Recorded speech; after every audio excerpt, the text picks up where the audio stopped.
चलिए स्टार्ट करते हैं आज की क्लास।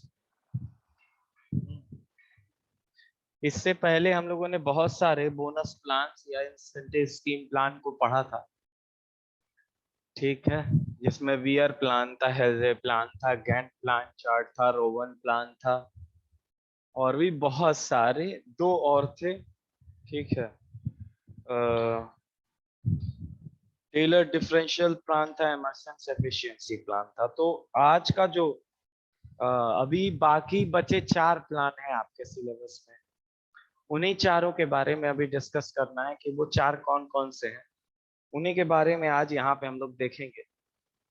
पहला जो प्लान है वो है लिविंग वेजेस प्लान, ठीक है। लिविंग वेजेस सिस्टम है, ठीक है। लिविंग वेज सिस्टम क्या कहता है कि एक इंडेक्स होता है, cost of living veg index, ठीक है। Cost of living veg index के हिसाब से अगर आप किसी के मजदूरी का मापन या मजदूरी को तय करते हैं तो इस तरह के प्लान को बोलते हैं लिविंग वेज प्लान, ठीक है। लिविंग वेज जो प्लान है, देखा, ये जो लिविंग वेज प्लान है ये कॉस्ट ऑफ लिविंग इंडेक्स से जारी होता है।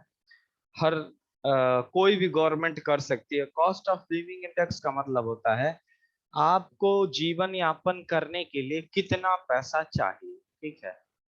उसी पैसे के अनुरूप आपका जो इंसेंटिव स्कीम है, उसके अलावा जो आपका न्यूनतम पारिश्रमिक या न्यूनतम मजदूरी है वो डिसाइड किया जाता है, ठीक है। उसके अलावा जो ये कॉस्ट ऑफ लिविंग इंडेक्स है ये working class cost of living index पे भी डिपेंड करता है, ठीक है।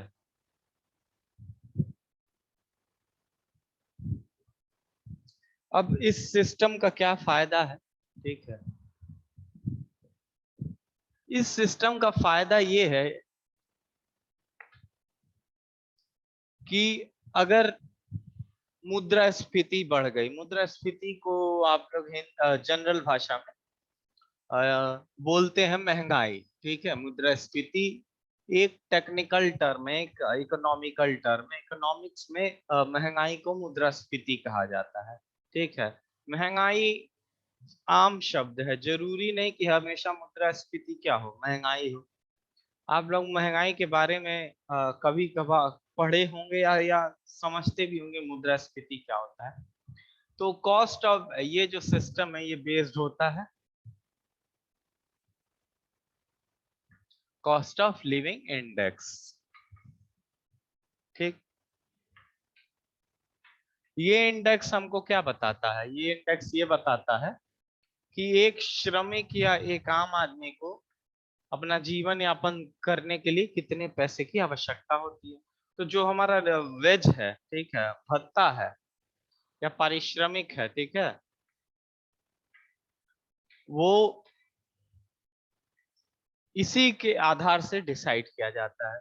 अब इसके आधार पर डिसाइड हो रहा है तो मुद्रास्फीति के अनुसार ये बदलता भी रहता है। कॉस्ट ऑफ लिविंग इंडेक्स जो है, मुद्रास्फीति जैसे बढ़ेगी तो वैसे आपका कॉस्ट ऑफ लिविंग इंडेक्स में जो कॉस्ट आएगा वो भी बढ़ता रहता है, ठीक है, घटता भी रहता है। तो और सिस्टम से अगर तुलना करें लिविंग वेज सिस्टम का, तो और सिस्टम में महंगाई का जो ध्यान है वो नहीं रखा गया है, ठीक है।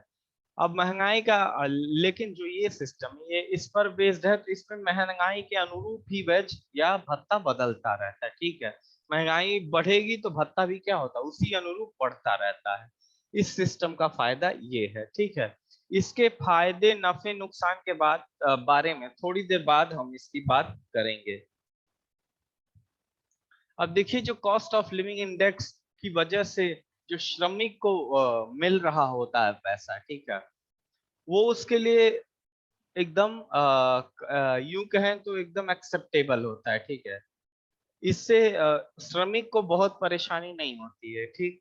उसका जीवन यापन का जो स्तर है वो बना रहता है, ठीक है। और सब सिस्टम में क्या है कि जो उसको वेज मिलेगा या भत्ता मिल रहा होता है वो जरूरी नहीं कि उसके जीवन यापन के लिए क्या हो, एकदम सही है। अब इसके आप एडवांटेजेस और डिसएडवांटेजेस के बारे में सुन लें, ठीक है। पहली बात तो यही कि ये जो इंसेंटिव स्कीम है वो इस बात पर डिपेंड करता है कि आपकी महंगाई कितनी बढ़ी या कितनी घटी है, ठीक।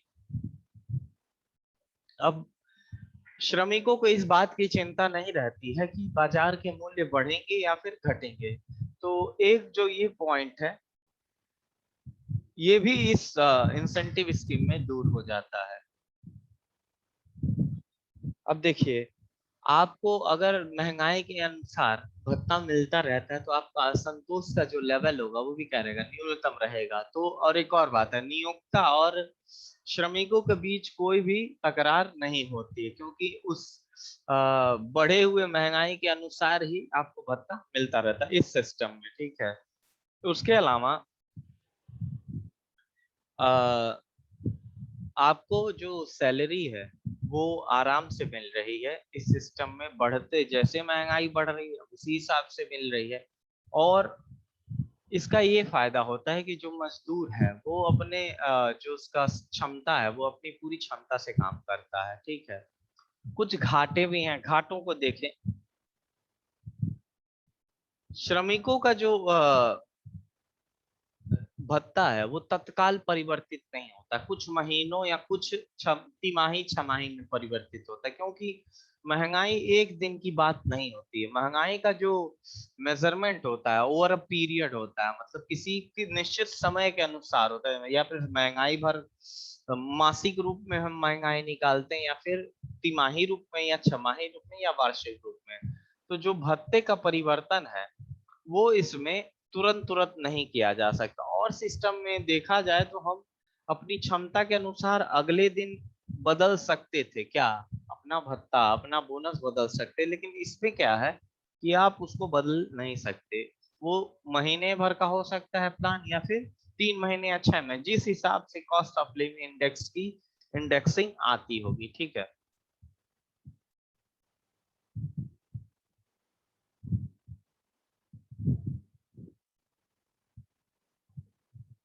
अब एक और बात है, अगर हम अब इसे कंपनी के नजरिए से देखें तो अगर बहुत तेजी से महंगाई बढ़ रही है, ठीक है, और उतनी तेजी से अगर हम श्रमिक का भत्ता भी बढ़ा रहे हैं तो नियोक्ता के ऊपर अतिरिक्त भार आएगा, ठीक है, उसके ऊपर अधिक भार आएगा पैसे का, ठीक है, धन को लेकर के, ठीक है। और इस हिसाब से उसका कैलकुलेशन भी टाइम टू टाइम बढ़ता जाएगा।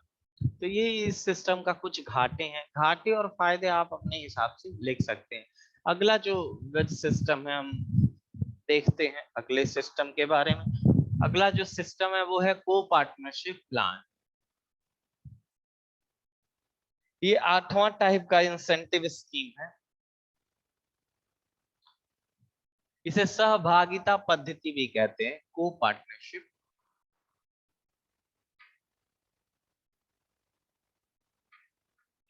प्लान। इस सिस्टम में क्या होता है कि आप जो श्रमिक होता है या मजदूर होता है उसको हम अपने कंपनी या इंडस्ट्री में पार्टनर बना लेते हैं, ठीक है। कुछ हिस्सा जो शेयर होता है इंडस्ट्री का, कुछ हिस्सा श्रमिकों के नाम कर देते हैं। इससे क्या फायदा होता है कि एक तो श्रमिक को जो लाभ पूरी इंडस्ट्री को मिलेगा उसका जो लाभ का हिस्सा है वो अपने परसेंटेज के हिसाब से श्रमिकों को भी वो मिल जाएगा। न्यूनतम मजदूरी तो मिलती है, उसके अलावा इंडस्ट्री के बड़े कामों में उसको मैनेजमेंट में हिस्सा मिल जाएगा अपने शेयर के अनुसार।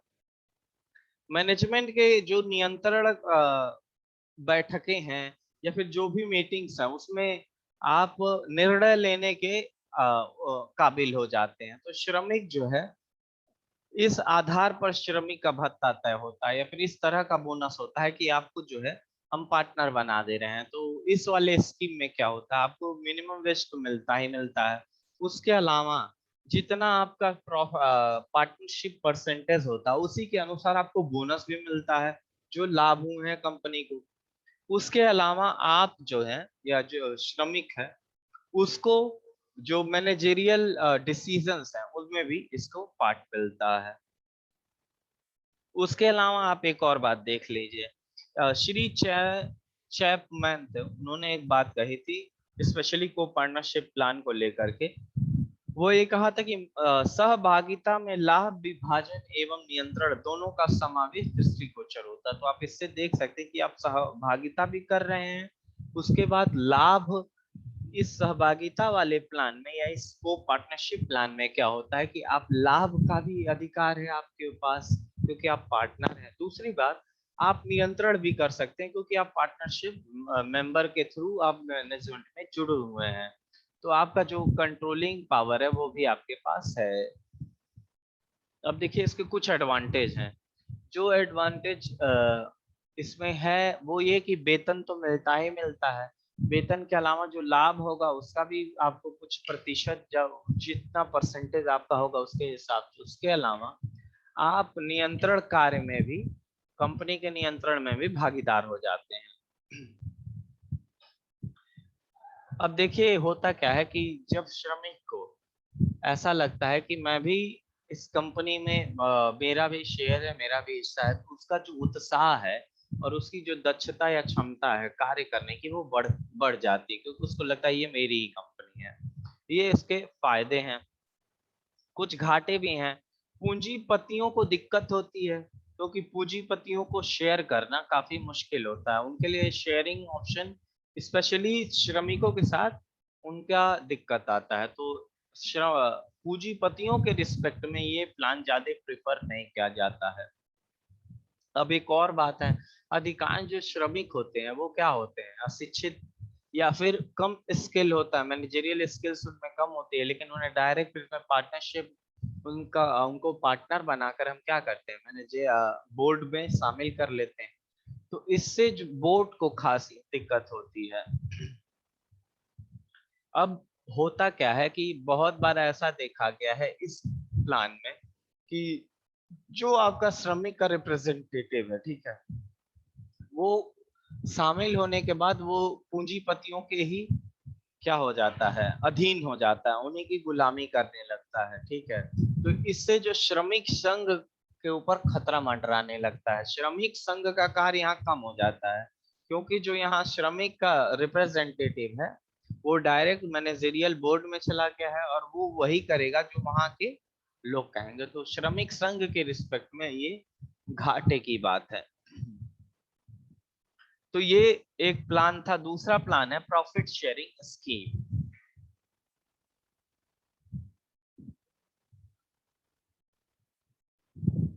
अगला प्लान जो है वो है प्रॉफिट शेयरिंग स्कीम। ये 9वें टाइप का है।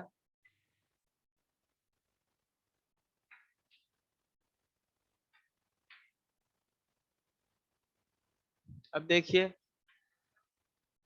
इसमें क्या होता है कि जितनी भी कोई कंपनी है मान लीजिए उसको लाभ मिला कुछ, ठीक, उस लाभ का कुछ प्रतिशत, ठीक है, श्रमिकों को भी इसमें दिया जाता है। मतलब यह है कि कंपनी के लाभ की भागीदारी, लाभ में भागीदारी श्रमिकों को बनाया जाता है।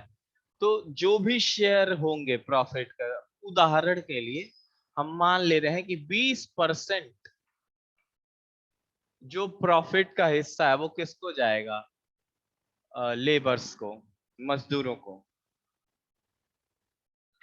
तो इस अनुसार मान लीजिए आपको फायदा हो रहा है, कंपनी को फायदा हो रहा है, तो कंपनी इनको न्यूनतम वेतन तो देती ही है, मिनिमम वेज तो इनका बनता ही है, लेकिन इसके अलावा भी, मिनिमम वेज के अलावा कंपनी इनको फायदे में से 20% देती है। इस प्रकार इनका बोनस बना रहता है। लेबर को भी लगता है कि फायदे में मेरी भी हिस्सेदारी है, तो वो क्या करता है, अपनी पूर्ण दक्षता और पूरा का पूरा समय वो पूरे उत्साह से वो कार्य असाइन वाला करता है। तो ये बहुत ज्यादा प्रयोग में ले जाने वाली पद्धति है। सारी पद्धतियों में इसका इस्तेमाल बहुत अधिक होता है।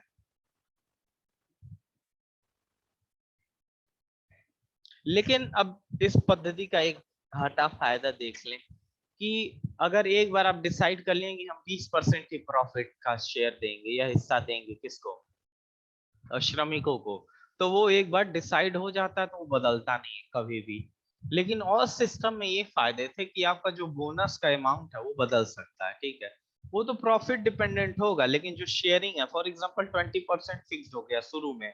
आपने जो भी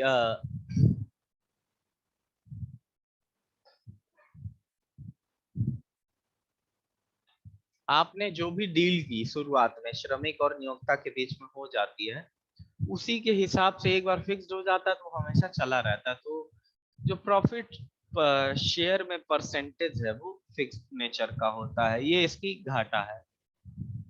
अगर मान लीजिए प्रॉफिट नहीं हुआ तो आपको बोनस मिलेगा भी नहीं, तो ये बहुत बड़ा घाटा भी है। भले ही इसे बहुत लोग पसंद करते हैं, लेकिन ये प्रॉफिट डिपेंडेंट होता है। अब देखिए इसके कुछ लाभ मैं बता देता हूँ। जो लाभ का अंश है, मतलब जो परसेंटेज है, वो पहले से निर्धारित होता है, तो जो श्रमिकों का मन है वो लगा रहता है, ठीक है। श्रमिकों को पूर्णतः ज्ञात रहता है कि इतना मेरा परसेंट बनेगा, फायदा होगा तो, ठीक है। लेकिन जो ये राशि है, जो अमाउंट बोनस का मिलेगा श्रमिकों को, वो किस बात पे निर्भर करती है कि कितना फायदा कंपनी को होगा। अब देखिए, जो श्रमिक काम कर रहे होते हैं कंपनी में, वो फायदे के लिए क्या करते हैं, जी जान लगा करके काम करते हैं ताकि उनको भी उनमें से बोनस मिले। इसका एक फायदा तो है। अब देखिए घाटे भी हैं उसके कुछ।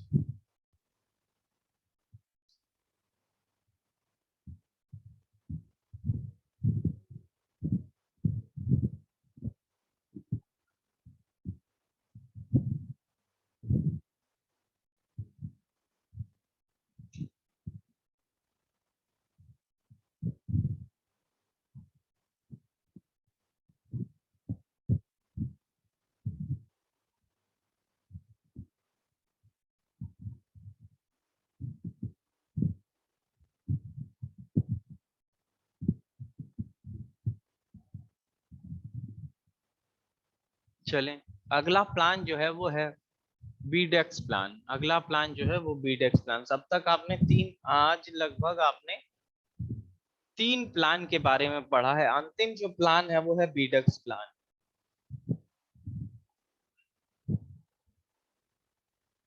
ये लास्ट प्लान है इस चैप्टर का, ये लास्ट टॉपिक भी है इस चैप्टर का। इसके बाद जो है ये चैप्टर खत्म हो जाता है, उसके बाद स्टोर मैनेजमेंट की बात करते हैं।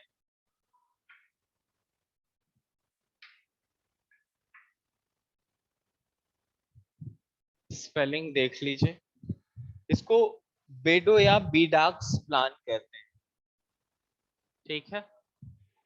होता क्या है इसमें कि हम किसी भी कार्य को, ठीक है, छोटे छोटे भागों में बांट लेते हैं। इसमें छोटे छोटे भागों में बांटने के बाद हम क्या करते हैं, वन बीट की काम को मानक कार्य के रूप में लेते हैं। होता क्या, जब छोटे छोटे भाग में तय कर लेते हैं, तो 1 मिनट में किए गए कार्य को, ठीक है, वो जो छोटा भाग है उसमें 1 मिनट में जो किया गया कार्य रहता है उसको वन बीट लिखते हैं। कितना लिखते हैं, वन बीट, ठीक है। इस हिसाब से 1 घंटे में कितना काम करेगा वो, 60 बीट। पहले तो हम जो मानक छोटे छोटे भाग में तोड़ लेते हैं, छोटे छोटे भाग में तोड़ने के बाद उसका मानकीकरण कर देते हैं। मानकीकरण कैसे करते हैं आप पढ़ेंगे मेथड स्टडी और वर्क मेजरमेंट में। जो जो पहला स्टेप होता था वो मानकीकरण का, तो उसके मानकीकरण करने के बाद हम क्या करते हैं, हर मानक कार्य को 1 मिनट में कितना वो कार्य किया जा रहा है, उसको उतना कार्य को वन बी का नाम देते हैं। कितना नाम देते हैं, वन बी, ठीक है। उसके बाद 60 मिनट में वो से कितना कार्य होगा, 60 बी। अब होता क्या है कि जो भी श्रमिक है, ठीक है, वो कितना काम करेगा, या तो वन बी करेगा, उसकी इकाई सेट कर देते हैं क्या, वन बी। अब जो श्रमिक है वो 1 घंटे में कितना भी काम किया, इसी के अनुरूप हम क्या करते हैं, उसके बोनस को डिसाइड करते हैं। अब देखिए, अगर वो 60 बी से अतिरिक्त काम कर दिया कितने में, 1 घंटे में, तो हम उसको जो बोनस देंगे वो 50 से 75% से बोनस देते हैं हम, जो उसने अधिक कार्य किया उसके हिसाब से, ठीक है, रेट के हिसाब से। लेकिन जो 75, मान लो हम 75% बोनस देंगे, तो जो 25% बोनस बचता है वो और लोगों को मतलब कंपनी के और कर्मचारियों में बांटा जाता है। ठीक है, अब जो इस प्लान के जो कुल मजदूरी होती है, ठीक है, इस प्लान के तहत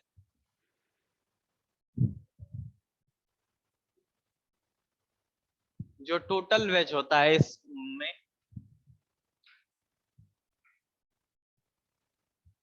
वो बेसिक RH इंटू HA, ये रेट है और ये टाइम है। इतना तो वो काम करेगा, इतना तो उसको पैसे मिलेंगे ही, प्लस बोनस। अब बोनस कितना होता है इस प्लान में? मैंने बोला कि जितना अधिक कार्य वो कर पाता है, ठीक है, 1 घंटे में। तो देखो बोनस जो होता है इसमें, और बोनस कितना जनरली या तो 75% नहीं तो 50% दिया जाता है। तो 3/4 RH into HA-HS into HA, इसे HS कर दीजिए। ठीक है, तो जो बोनस होता है वो रेट का कितना होता? 75%। जितना अधिक काम उसने किया उतने समय में, उसी का 75% होता है। 75% का जो फ्रैक्शनल वैल्यू है वो कितना होता है? 3/4। इसीलिए वहां पे 3/4 से मल्टीप्लाई किए। वहां आप 75% डिवाइडेड बाय 100 भी कर सकते हैं परसेंटेज निकालने के लिए। अब देखिए ये बहुत ही उत्तम तकनीक है, ठीक है। इसका जो अ, इसको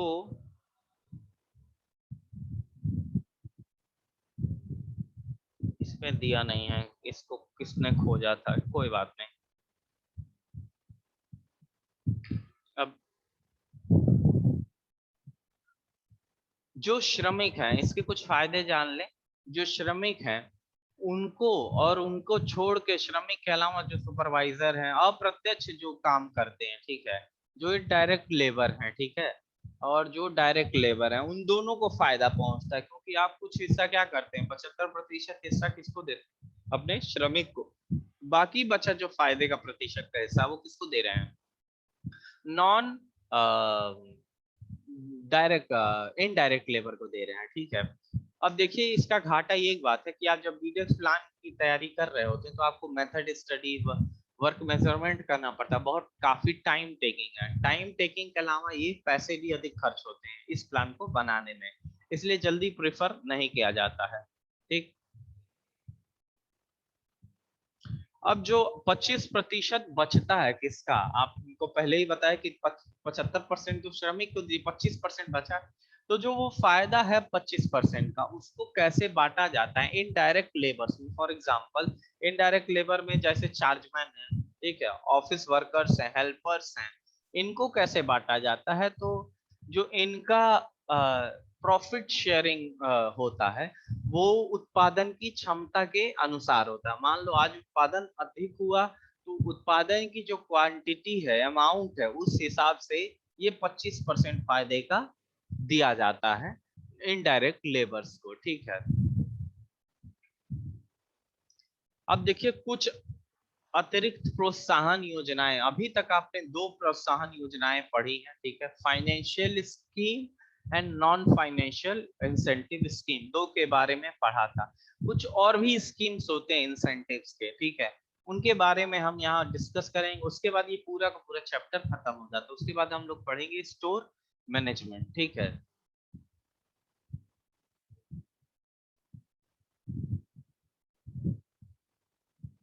अब कुछ विशेष परिस्थितियों में, कुछ विशेष उद्देश्य के लिए कुछ अलग से प्रोत्साहन तरीके भी अपनाए जाते हैं इंडस्ट्री में, उनको एक एक करके हम डिस्कस करेंगे, ठीक है। पहला जो है वो है प्रोडक्शन बोनस, ठीक। कभी कभी ये कंपनी के नियोक्ता पे डिपेंड करता है कि आज प्रोडक्शन बेहतरीन हो गया तो उस हिसाब से वो प्रोडक्शन बोनस कंपनी के कर्मचारियों को दे। ये कंपनी के, ये बात किस पर डिपेंड करती है, मैनेजर पे या फिर कंपनी के मालिक पे? ये जरूरी नहीं कि वो दे या ना दे, ठीक है।